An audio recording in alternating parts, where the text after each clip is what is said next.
Sometimes, the world of football throws up stories so strange, so unsettling, that they burrow deep into our collective consciousness, defying logic, yet refusing to fade. Imagine a moment on the pitch, the roar of the crowd, the net bulging from a perfectly struck shot. For Aaron Ramsey, a gifted midfielder, this feeling became inextricably linked to a chilling, unexpected pattern. We are here to explore what became known as the Aaron Ramsey curse. How did a phenomenal talent, celebrated for his goals, inadvertently become associated with a macabre series of global events? This is not just a story about football, it is a fascinating dive into how the human mind seeks patterns in random chaos, creating urban legends in the digital age. If you enjoy stepping back into these football stories with me, feel free to like the video and subscribe for more documentaries like this. The peculiar phenomenon began to truly capture public attention in May of 2011. That month, Aaron Ramsey, then playing for Arsenal, scored a crucial goal against Manchester United. Barely 24 hours later, the world was rocked by the news that Osama bin Laden had died. Just a few months later, in October of the same year, Ramsey found the net against Tottenham. 3 days after that goal, the iconic Steve Jobs passed away. The eerie coincidences continued later in that same month of October 2011, when Ramsey scored against Marseille in the Champions League, and the very next day, Muammar Gaddafi was confirmed to have died. It was not long before fans, with their keen eye for narrative, began to observe and discuss a strange pattern of celebrity deaths following Aaron Ramsey's goals. The internet lit up with this theory, giving rise to the rather unsettling moniker, Football's Grim Reaper, a label some applied to Ramsey between 2009 and 2019. The earliest perceived instance of this chilling correlation actually dates back to August 2009, when the American Senator Ted Kennedy died 3 days after Ramsey had scored for Arsenal against Portsmouth. Aaron Ramsey graced the pitch for Arsenal from 2008 to 2019, and it was during these prime playing years that this perceived curse primarily gained significant media attention. The coincidences, however, continued to pile up, fueling the narrative. In 2012, on the same day Ramsey found the back of the net, the music world mourned the passing of Whitney Houston. Then, in 2013, a goal scored by Ramsey while playing for Wales was followed by the death of the Russian oligarch Boris Berezovsky. Later that same year, Paul Walker, the beloved actor, died on the exact day Ramsey scored twice against Cardiff City. The summer of 2014 brought another unsettling connection when Robin Williams died the day after Ramsey scored against Manchester City in August. The perceived curse reached its most intense period in 2016, marked by two particularly prominent deaths occurring in quick succession. In January, David Bowie passed away the day after Ramsey scored a goal against Sunderland. Just 4 days later, in that very same month of January 2016, Ramsey scored again, this time against Liverpool, and the world lost the esteemed actor Alan Rickman the day after. The string of incidents was not over for 2016, as Nancy Reagan, former First Lady of the United States, died in March following a Ramsey goal against Tottenham Hotspur. The pattern, though statistically improbable, seemed relentless to those observing it. It continued into 2017 with the deaths of motorcycle champion Nicky Hayden, legendary actor Roger Moore, and beloved entertainer Bruce Forsyth in the days following Ramsey's goals. 2018 saw another high-profile passing, that of the brilliant physicist Stephen Hawking, who died after Ramsey scored against AC Milan in the Europa League. Then, in a truly striking double death in March 2019, both Keith Flint of The Prodigy and the actor Luke Perry died 2 days after Ramsey scored yet again against Tottenham. Even after Ramsey departed Arsenal, the narrative found new threads, with the death of actress June Brown occurring after he scored for Rangers in 2022. Interestingly, one widely circulated story claiming Olivia Newton-John died the day after a Ramsey goal was later clarified to have been a goal scored by Ramsey's niece, highlighting how readily people attributed events to the perceived curse. The viral spread of this uncanny association was undeniable. One online bookmaker even briefly offered novelty odds in 2016 on a celebrity dying within 72 hours of a Ramsey goal, a testament to the public fascination. However, Aaron Ramsey himself offered a pragmatic, if slightly amused, perspective on the entire saga.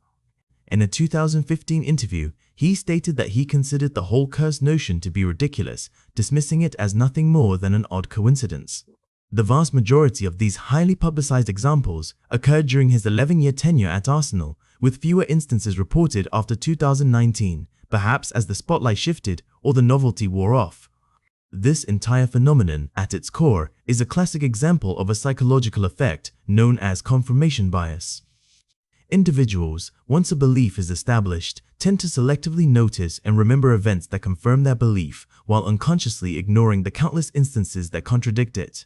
Statistical analysis consistently disproves such curses, demonstrating that the sheer frequency of celebrity deaths, combined with the regular scoring of professional footballers like Ramsey, makes such coincidences mathematically probable over extended periods. Ramsey's impressive scoring record for Arsenal included 64 Premier League goals and 18 Europa League goals throughout his distinguished career with the club, providing ample opportunities for these perceived links to form. The association of Ramsey's goals with celebrity deaths gained undeniable traction and notoriety through the amplification of social media and news outlets, transforming a series of unrelated events into a compelling, if bizarre, narrative.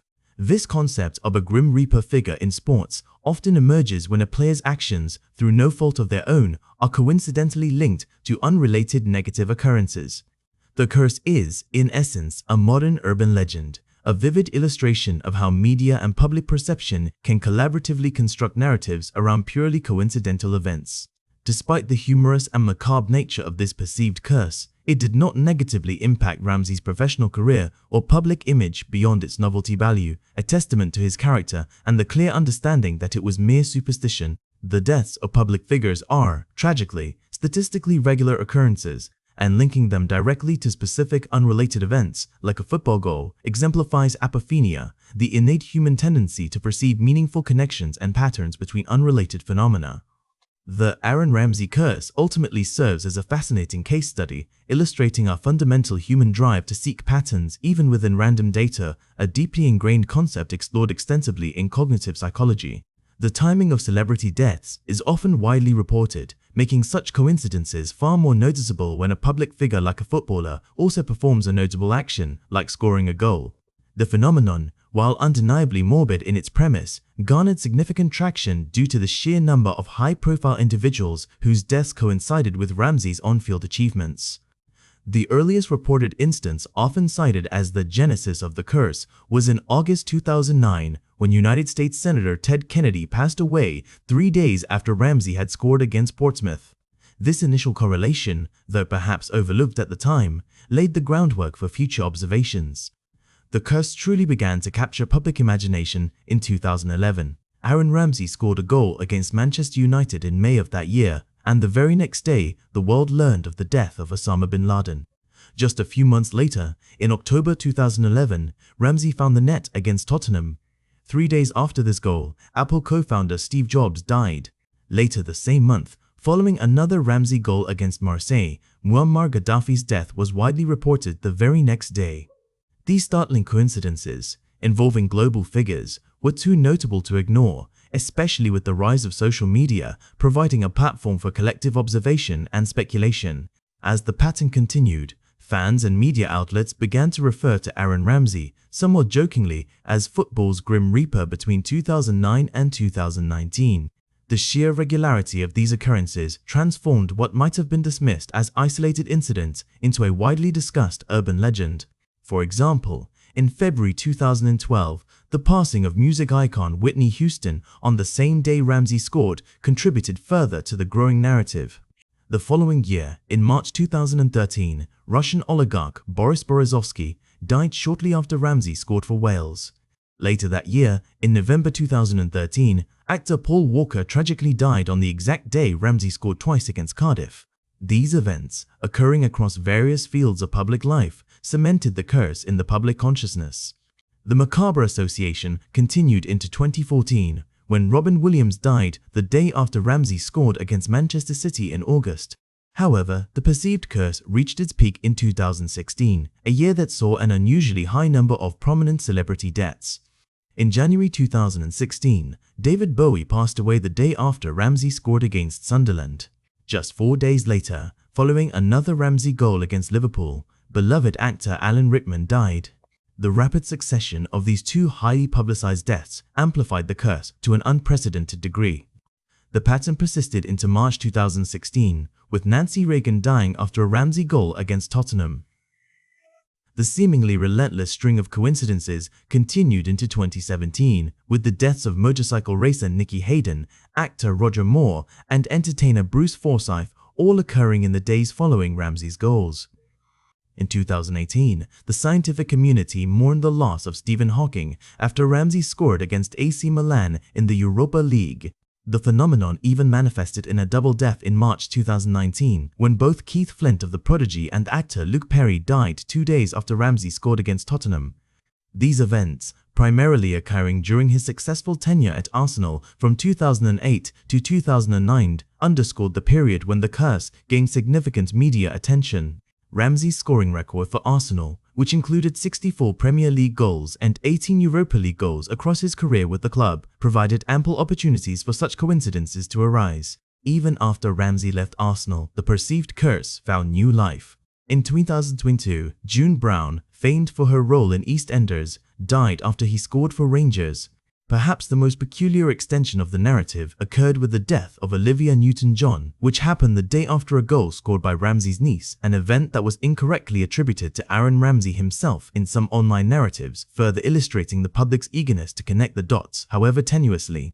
Despite the humorous and macabre nature of the curse, it did not negatively impact Ramsey's professional career or public image beyond its novelty. Indeed, it often added a quirky layer to his profile. Aaron Ramsey himself addressed the phenomenon in a 2015 interview, stating that he considered the whole curse notion to be ridiculous, a sentiment shared by many who attributed it to mere coincidence and statistical probability.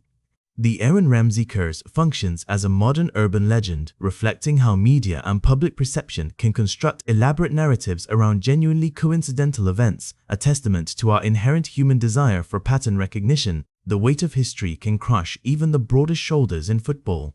Sometimes, it manifests not in a specific match or an entire season, but in something as seemingly simple as a shirt number or a position on the pitch. This is where legends once stood, and for those who follow, the ghosts of past glories can prove overwhelming, transforming iconic symbols into something far more troubling. Nowhere is this phenomenon more acutely felt than with the Manchester United number 7 shirt. After Cristiano Ronaldo's initial departure in 2009, that jersey, once a beacon of brilliance at Old Trafford, gained a notorious reputation for being truly toxic. It seemed to embody stalled careers and unfulfilled potential. Michael Owen was the first to inherit the sacred 7 after Ronaldo.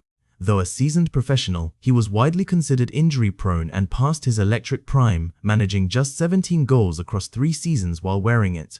His tenure, though not a complete disaster, certainly did not evoke the magic associated with the number.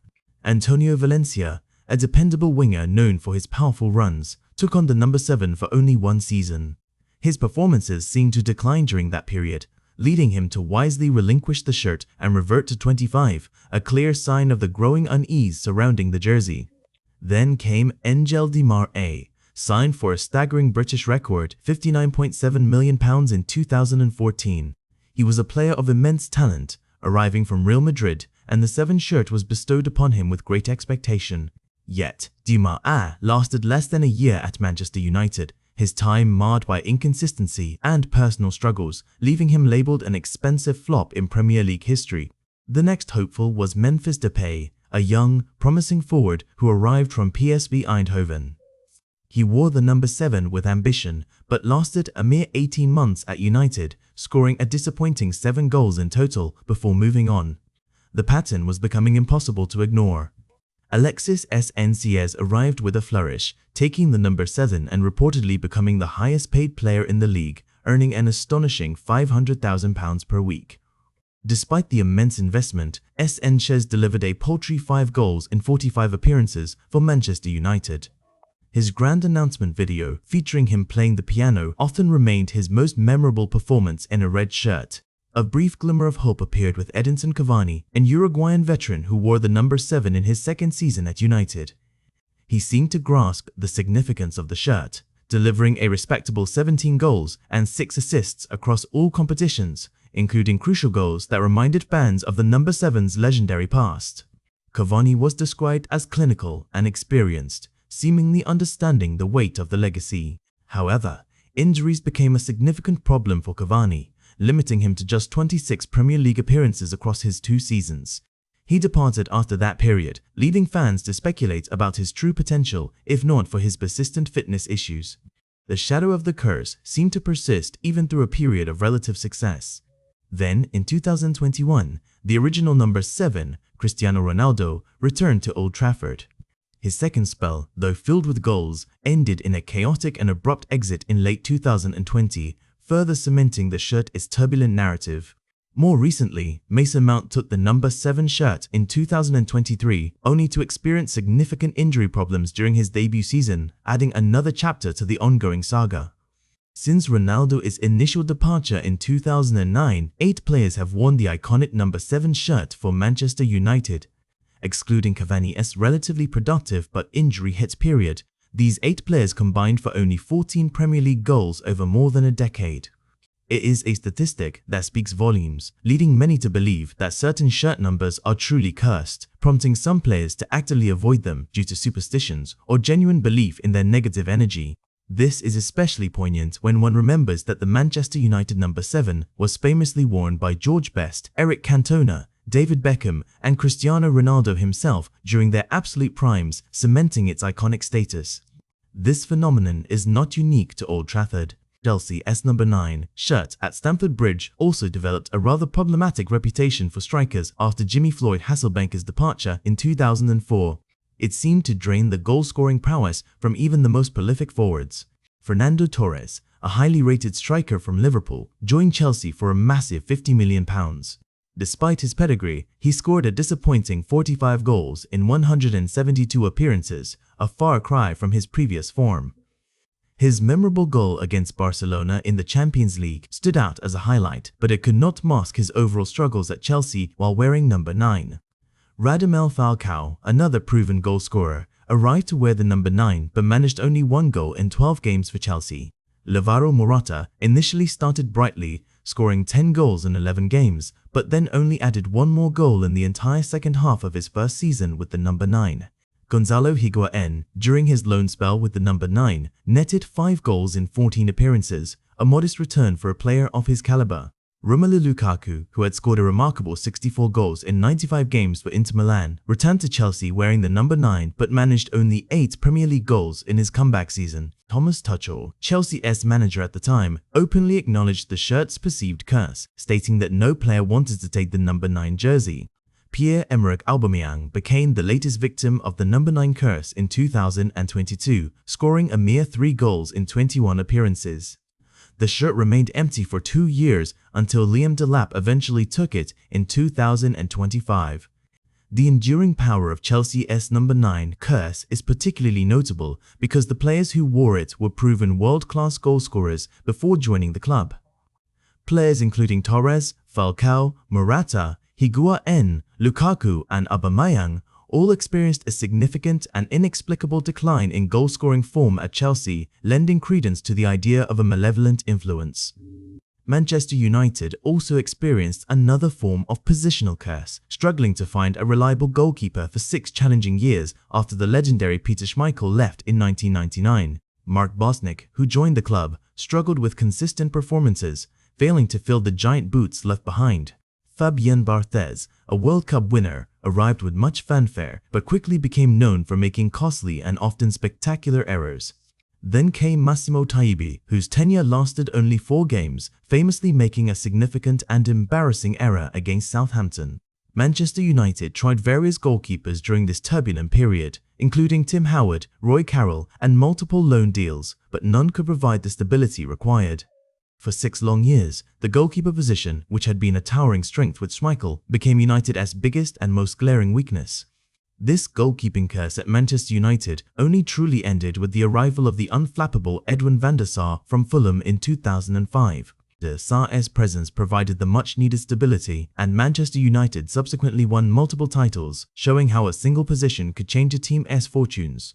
The perceived curses associated with specific shirt numbers or positions can be primarily attributed to the immense pressure, the often exorbitant transfer fees, and the crushing weight of the club's expectations rather than any supernatural influences. The historical significance of certain shirt numbers, like United S number 7 or Chelsea S number 9, creates additional psychological burdens on new wearers, an invisible weight pressing down on them. Player performance can be significantly affected by factors such as team dynamics, tactical fit, and individual confidence, all of which may be exacerbated by the pervasive curse narrative that surrounds them. High-profile failures in these roles amplify the curse perception, as they are far more readily remembered and discussed than successful, but less dramatic, tenures. The media, of course, plays a significant role in perpetuating these narratives, often highlighting the struggles of players wearing cursed numbers or playing cursed positions, further embedding the story into the football consciousness. For more than 15 years, the Arsenal captaincy developed a rather unfortunate reputation, often seen as a ticking time bomb. This was a stark contrast to the era of Patrick Vieira, who served as a legendary leader for the club from 2002 to 2005. Vieira famously captained the Invincible squad to an unbeaten Premier League season in 2003 to 2004, a feat unmatched in modern English football.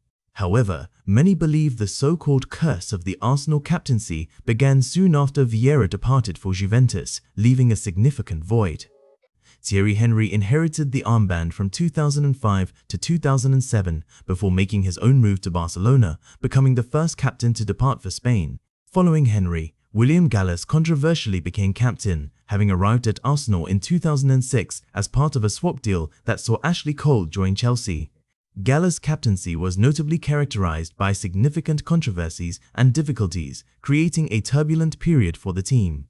In February 2008, Gallas publicly displayed his frustration during a match against Birmingham City, sitting alone on the pitch after a late penalty had been conceded. He was stripped of the captaincy 9 months later after publicly criticizing younger teammates in the French media, further cementing the perception of turmoil. CSKF Bregas then wore the armband from 2008 to 2011 before he too left the club to join Barcelona, continuing the pattern of captains moving to Spain. Robin van Persie took on the role for just one season, leading the team before making a highly controversial move to rivals Manchester United in 2012. Thomas Vermaelen endured 2 injury-plagued years as captain before he also departed for Barcelona in 2014, adding another name to the growing list of exits to Spain. The hex on Arsenal's captaincy reached its most public peak between 2018 and 2021, highlighting persistent underlying issues. Laurent Koscielny refused to travel for pre-season and subsequently forced a move out of the club, leaving in acrimonious circumstances.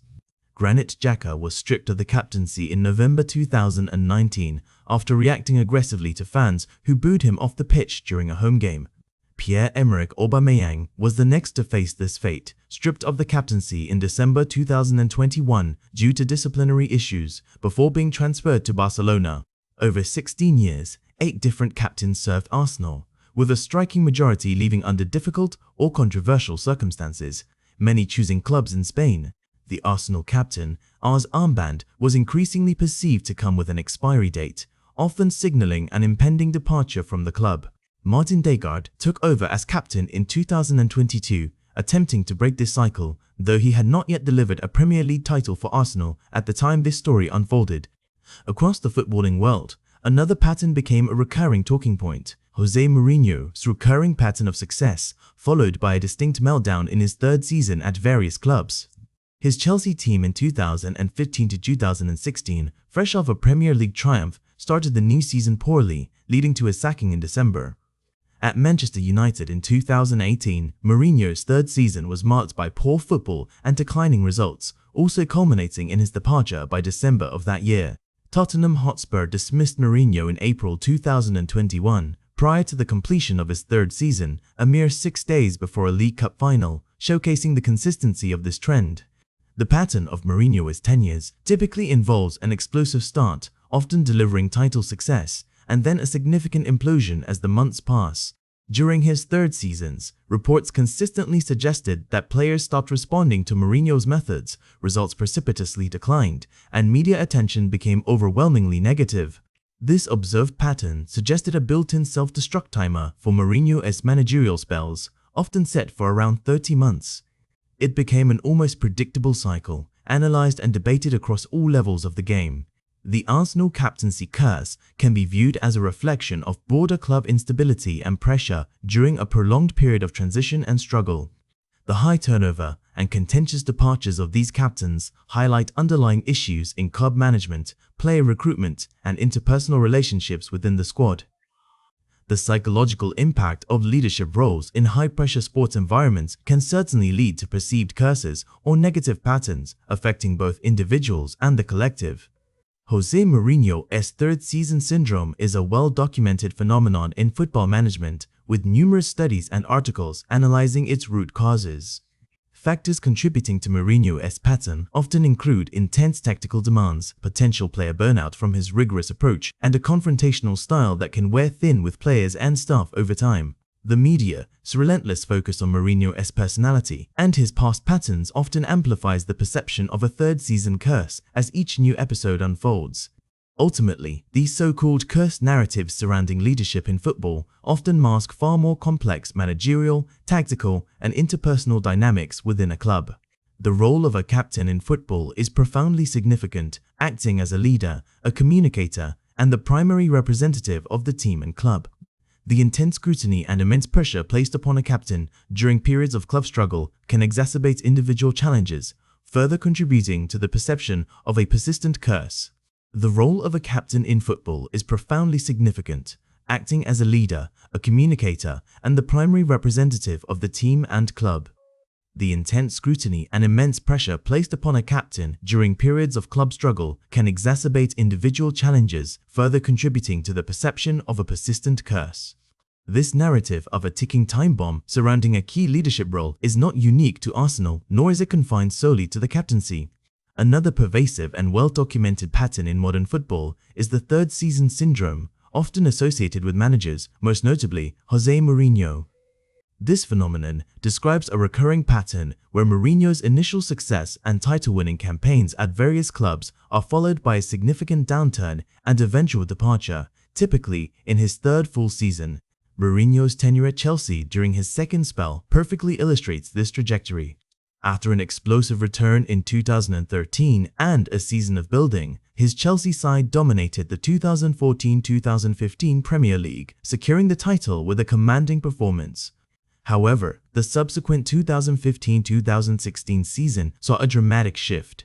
The team, largely unchanged from its title-winning predecessor, started poorly, suffering an alarming dip in form and results. Player morale reportedly plummeted, and Mourinho's typically confrontational style began to wear thin. The cohesive unit that had swept aside all challenges just months prior appeared fractured. Ultimately, this significant implosion led to his sacking in December 2015, less than 7 months after lifting the league trophy. The contrast between the triumphant second season and the disastrous third was stark, cementing the syndrome in popular football discourse. A similar pattern unfolded during his time at Manchester United. Arriving in 2016, Mourinho led United to a League Cup and Europa League double in his first season. The second season saw United finish second in the league, their highest position since Sir Alex Ferguson's retirement. Yet, the 2018-2019 season, his third, was marred by poor football, public disagreements with key players, and declining results. The dressing room atmosphere became increasingly toxic, and the media spotlight intensified on the manager's increasingly isolated and often defensive persona. Just as at Chelsea, Mourinho was dismissed by December, having failed to replicate previous successes and losing the support of both the fan base and, seemingly, his players. The pattern repeated itself at Tottenham Hotspur. Appointed in November 2019, Mourinho guided Spurs to a 6th-place finish in a COVID-interrupted season. His second full season, 2020-21, initially showed promise with the team briefly topping the league. However, results declined sharply in the second half of the season, and Tottenham found themselves struggling for European qualification. Despite reaching the League Cup final, Mourinho was dismissed in April 2021, prior to the completion of his third season and just 6 days before that crucial final. This premature departure, while not a full third season completion, still fit the narrative of an implosion before a major trophy opportunity, underscoring the perceived built-in self-destruct timer often associated with his managerial spells, often set for around 30 months. The third season syndrome is a phenomenon that has drawn considerable attention and analysis from football pundits, journalists, and even academic studies. Several factors are believed to contribute to this recurring pattern. Mourinho's intense tactical demands, which require extreme discipline and often a high-pressure approach, can lead to player burnout over time. His confrontational leadership style, initially effective in galvanizing teams and creating an us versus them mentality, can exhaust players and create rifts within the squad once the initial honeymoon period and success wane. The psychological toll of his constant demands and public critiques can wear thin, leading players to stop responding to his methods. This is often accompanied by a decline in results and an increase in negative media attention, which further amplifies the perception of a third-season curse as it unfolds. The media's intense focus on Mourinho's personality and his past patterns often amplifies this perception, turning every minor setback in his third season into further proof of the syndrome. Both the curse of the Arsenal captaincy and Jose Mourinho's third-season syndrome offer fascinating insights into the psychological and systemic challenges within elite-level football. While one focuses on a specific leadership role within a club over a protracted period, and the other on a charismatic manager's recurring career trajectory, both narratives highlight similar underlying themes. The Arsenal captaincy curse can be viewed as a reflection of broader club instability and pressure during a significant period of transition for the club. The high turnover and contentious departures of 8 captains over just 16 years underscored deeper issues in club management, recruitment, and player relationships during an era where Arsenal struggled to maintain its elite status. These weren't isolated incidents, but a recurring pattern of promising leaders unable to sustain their role, often leaving under a cloud. It points to a period where the club struggled with identity, direction, and retaining its most influential players, especially when bigger clubs came calling. The pressure on a single individual to carry the weight of a struggling institution often proved too much, exacerbating existing team fragilities and personal challenges. The psychological impact of these high-pressure leadership roles, particularly when combined with an already struggling team and intense media scrutiny, can easily give rise to perceived curses or patterns. Similarly, Mourinho's third-season syndrome is not a mystical hex, but a consequence of his specific management style and its inherent limitations over an extended period. His methods, while incredibly effective in the short term for delivering immediate success, appear to have a built-in expiration date. The intensity, the tactical rigidity, and the often antagonistic approach to external forces can eventually exhaust both players and club infrastructure. While the curse and syndrome provide convenient narratives, they serve as potent reminders that even the most talented individuals and institutions are susceptible to the cumulative effects of pressure, unaddressed internal issues, and the dynamic nature of human relationships in a high-stakes environment. Ultimately, these narratives, whether about a captain's armband or a manager's shelf life, are compelling windows into the complex, often brutal realities of professional football and the profound psychological toll it can take on those at its very heart. The role of a captain in football is profoundly significant, acting as a leader, a communicator, and the primary representative of the team and club. The intense scrutiny and immense pressure placed upon a captain during periods of club struggle can exacerbate individual challenges, further contributing to the perception of a persistent curse. This narrative of a ticking time bomb surrounding a key leadership role is not unique to Arsenal, nor is it confined solely to the captaincy. Another pervasive and well-documented pattern in modern football is the third-season syndrome, often associated with managers, most notably Jose Mourinho. This phenomenon describes a recurring pattern where Mourinho's initial success and title-winning campaigns at various clubs are followed by a significant downturn and eventual departure, typically in his third full season. Mourinho's tenure at Chelsea during his second spell perfectly illustrates this trajectory. After an explosive return in 2013 and a season of building, his Chelsea side dominated the 2014-2015 Premier League, securing the title with a commanding performance. However, the subsequent 2015-2016 season saw a dramatic shift. The team, largely unchanged from its title-winning predecessor, started poorly, suffering an alarming dip in form and results. Player morale reportedly plummeted, and Mourinho's typically confrontational style began to wear thin. The cohesive unit that had swept aside all challengers just months prior appeared fractured. Ultimately, this significant implosion led to his sacking in December 2015, less than 7 months after lifting the league trophy. The contrast between the triumphant second season and the disastrous third was stark, cementing the syndrome in popular football discourse. A similar pattern unfolded during his time at Manchester United. Arriving in 2016, Mourinho led United to a League Cup and Europa League double in his first season. The second season saw United finish second in the league, their highest position since Sir Alex Ferguson's retirement. Yet, the 2018-2019 season, his third, was marred by poor football, public disagreements with key players, and declining results. The dressing room atmosphere became increasingly toxic, and the media spotlight intensified on the manager's increasingly isolated and often defensive persona. Just as at Chelsea, Mourinho was dismissed by December, having failed to replicate previous successes and losing the support of both the fanbase and, seemingly, his players. The pattern repeated itself at Tottenham Hotspur. Appointed in November 2019, Mourinho guided Spurs to a sixth-place finish in a COVID-interrupted season.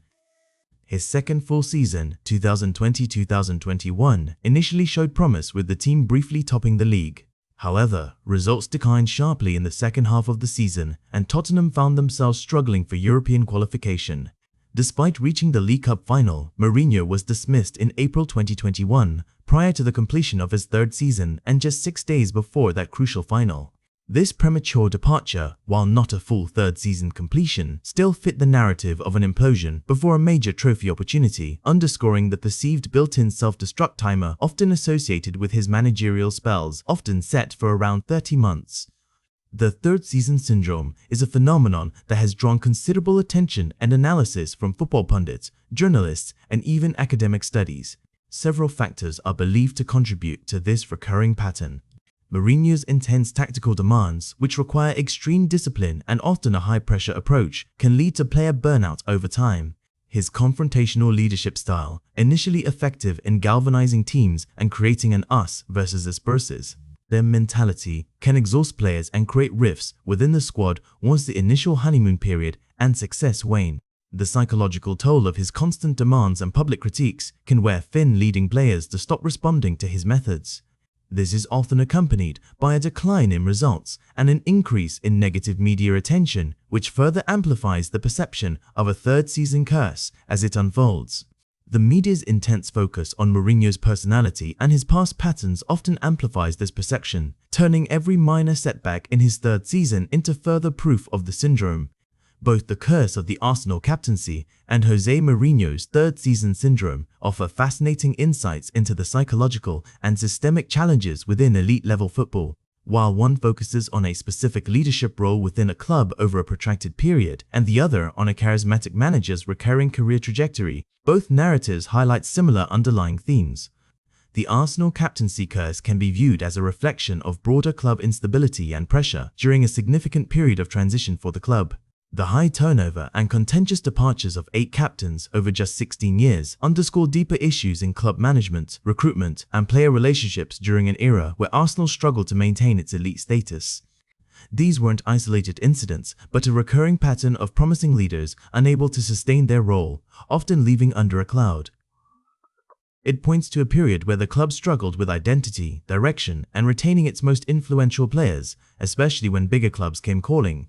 The pressure on a single individual to carry the weight of a struggling institution often proved too much, exacerbating existing team fragilities and personal challenges. The psychological impact of these high-pressure leadership roles, particularly when combined with an already struggling team and intense media scrutiny, can easily give rise to perceived curses or patterns. Similarly, Mourinho's third season syndrome is not a mystical hex, but a consequence of his specific management style and its inherent limitations over an extended period. His methods, while incredibly effective in the short term for delivering immediate success, appear to have a built-in expiration date. The intensity, the tactical rigidity, and the often antagonistic approach to external forces can eventually exhaust both players and club infrastructure. While the curse and syndrome provide convenient narratives, they serve as potent reminders that even the most talented individuals and institutions are susceptible to the cumulative effects of pressure, unaddressed internal issues, and the dynamic nature of human relationships in a high-stakes environment. Ultimately, these narratives, whether about a captain's armband or a manager's shelf life, are compelling windows into the complex, often brutal realities of professional football and the profound psychological toll it can take on those at its very heart.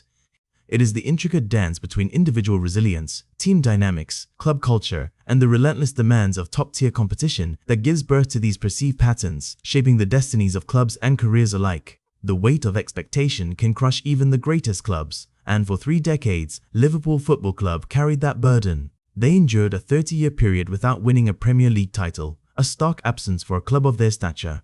Their last English League title before 2020 had been secured in 1990, an era that felt like another lifetime entirely to a new generation of supporters. During those long 30 years, the club experienced moments of profound pain and a series of what fans bitterly called false dawns. There were times when the league title felt within reach, particularly under manager Rafael Benitez, whose tactical acumen brought the team agonizingly close. Then, under manager Brendan Rodgers in 2014, Liverpool fielded a side described as nearly perfect, playing exhilarating football, yet they ultimately fell short in a heartbreaking fashion. Finally, in 2020, the long wait ended as Liverpool emphatically won the Premier League title, a moment of immense relief and jubilation.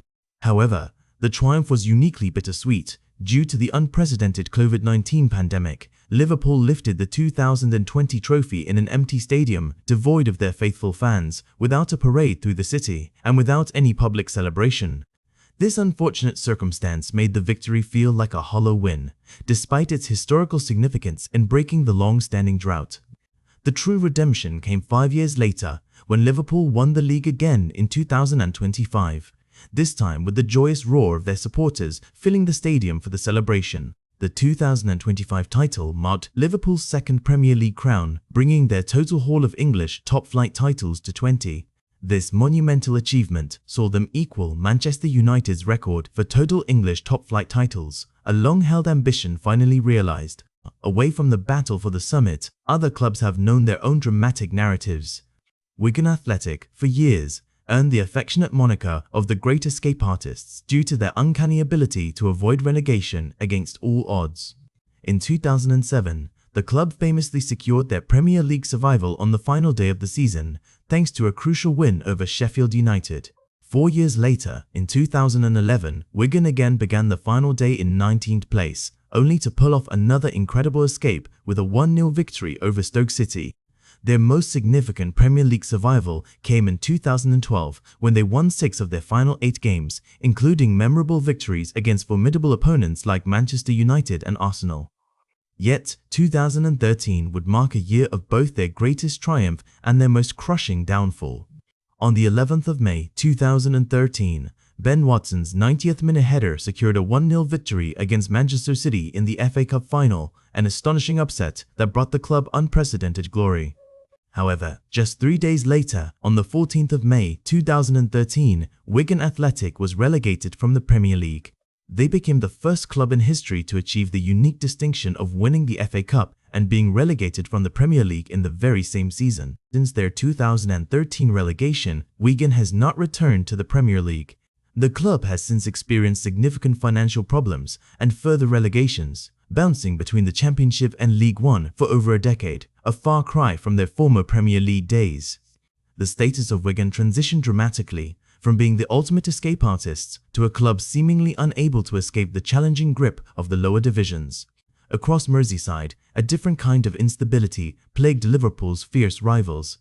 Everton experienced significant managerial instability after their long-serving manager David Moyes departed for Manchester United in 2013. Roberto Martinez managed the team for 3 seasons but was ultimately sacked in May 2016. Ronald Koeman followed, but his tenure lasted just 16 months before his dismissal in October 2017.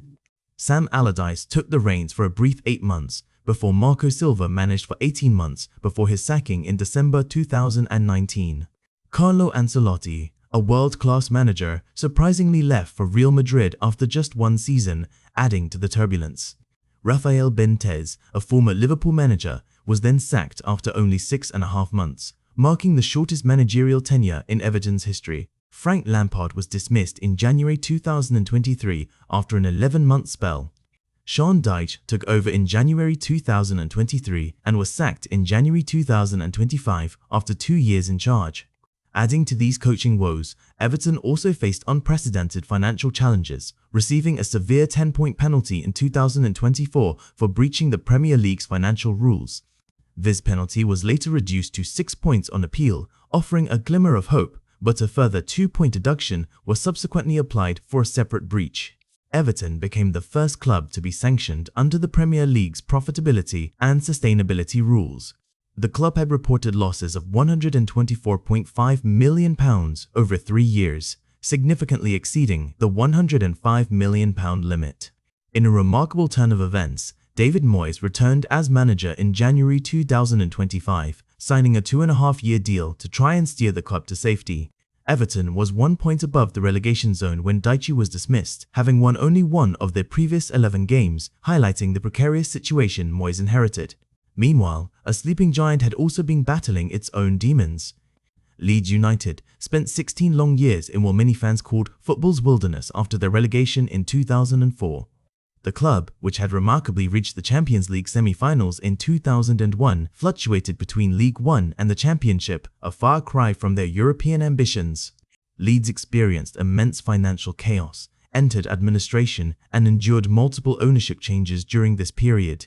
They even dropped to League One, the third tier of English football, for 3 seasons between 2007 and 2010, an unprecedented low point in their storied history. The arrival of Marcelo Bielsa in 2018 revitalized the club, bringing a new, dynamic style of football and reigniting the passion at Elland Road. Bielsa transformed players like Calvin Phillips into an England international and Patrick Bamford into a prolific goalscorer. In Bielsa's first season, Leeds narrowly missed promotion in the playoffs, a painful but hopeful moment. The following year, in 2020, Leeds triumphantly returned to the Premier League after 16 years away, winning the championship title with 93 points. After a strong first season back in the top flight, finishing 9th, Leeds struggled and was relegated again in 2023 after just 3 years in the Premier League. Under Daniel Farke, Leeds bounced back with incredible resilience, winning the championship again in 2025 with 100 points, securing their second championship title in 5 years. Leeds United is now scheduled to play in the Premier League for the 2025-2026 season, a testament to their persistence. The long-standing curse that many believed kept Leeds in the lower divisions was finally considered broken after their 2025 promotion. The emotional impact of prolonged droughts or exiles in football creates deeply ingrained narratives of curses among fan bases, a way to explain the unexplainable. Often, what appears to be a curse can be traced back to more tangible issues. Financial mismanagement and frequent managerial changes often contribute to instability, which can be mistakenly attributed to bad luck or a supernatural force. Ultimately, the concept of redemption is a strong, enduring theme in football narratives, particularly after long periods of struggle, as seen so vividly with both Liverpool and Leeds United. We have spoken of patterns, of the stories we tell ourselves, and the weights they carry. Consider the long, often painful narrative of Tottenham Hotspur, a club that for so long seemed to embody a particular kind of footballing frustration. For 17 agonizing years, the club experienced a prolonged trophy drought, a period frequently mocked across the sport. Their last piece of major silverware before 2025 had arrived in 2008, a League Cup triumph achieved under manager Juan de Ramos. That lengthy absence of a major trophy made Tottenham the perennial subject of jokes and punchlines. The term Spursy entered the common lexicon, defining those moments when hope turned to despair, when victory seemed within reach only to slip away. Many times, the club reached the cusp of glory, appearing in several high-profile finals, yet each time they left empty-handed. These included the 2015 League Cup final, the monumental 2019 Champions League final, and another League Cup final in 2021. Even a player of Harry Kane's caliber, a prolific striker by any measure, became regrettably associated with the narrative of truly great players unable to win trophies at Tottenham. The club's trophy cabinet remained stubbornly empty for 17 long years. Then, on May 21, 2025, something shifted profoundly. In the Europa League final against a formidable Manchester United, Brennan Johnson found the back of the net. That singular goal secured a trophy for Tottenham, decisively ending their 17-year drought. The victory unleashed a torrent of emotion, both among the fans packing the stadium and those watching around the world, igniting social media with celebrations. It felt like an ancient curse had been broken, a collective breath held for nearly 2 decades, finally exhaled. This brings us to the very nature of curses in football, for the belief in such phenomena can, ironically, contribute to their perceived reality within a sporting context. Just this season, Liam Delap boldly assumed Chelsea's cursed number 9 shirt, a jersey many strikers have struggled to fill. Likewise, Mason Mount continued to wear Manchester United's number 7, a shirt steeped in history and expectation, with his own hopes for redemption. These narratives of curses reflect a deep psychological aspect of the sport, where belief, superstition, and collective consciousness can profoundly influence perceptions of events. Often, the concept of a curse serves as a convenient, albeit simplified, explanation for recurring failures or difficulties that may actually stem from a complex web of underlying causes, be they tactical shortcomings, recruitment issues, or sheer bad luck. Such widely held beliefs can create immense additional pressure on players and teams, potentially impacting their performance by adding a psychological hurdle beyond the game itself. The breaking of one of these curses, therefore, always leads to a significant emotional release and widespread celebration, just as we witnessed with Tottenham's momentous trophy win. The enduring influence of historical context and the powerful weight of fan expectations significantly shape the perception and longevity of any perceived curse. These narratives are passed down through generations, becoming interwoven with a club's identity.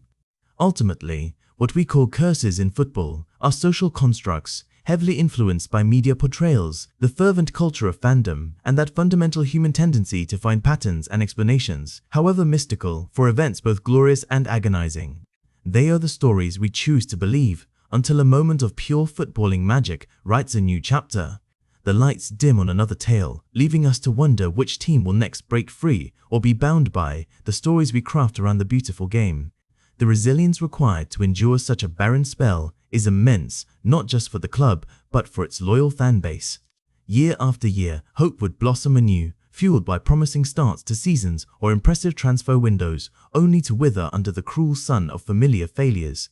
This cyclical heartbreak wasn't just a pattern, it solidified into an identity. The term Spursy didn't merely describe a poor performance, it encapsulated a specific, almost inevitable, brand of capitulation when it mattered most.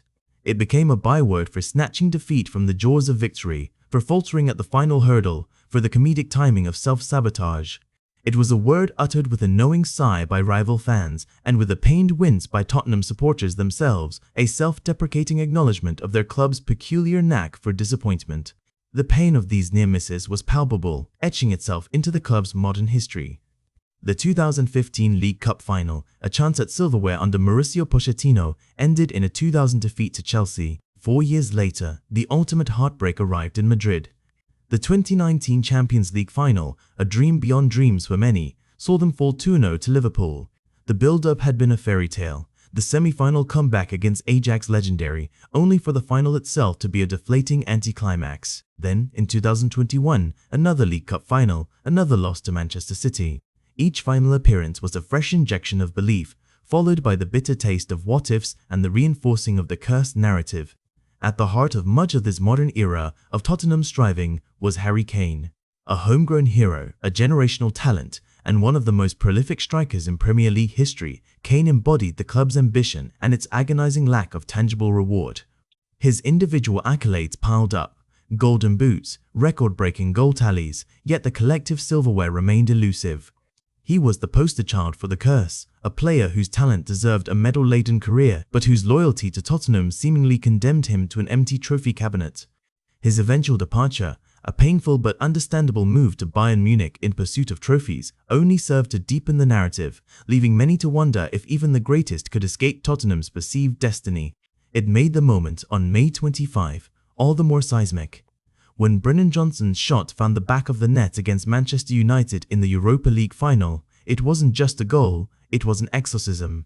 The collective gasp of disbelief, the roar of pure, unadulterated joy that followed, transcended mere sporting victory.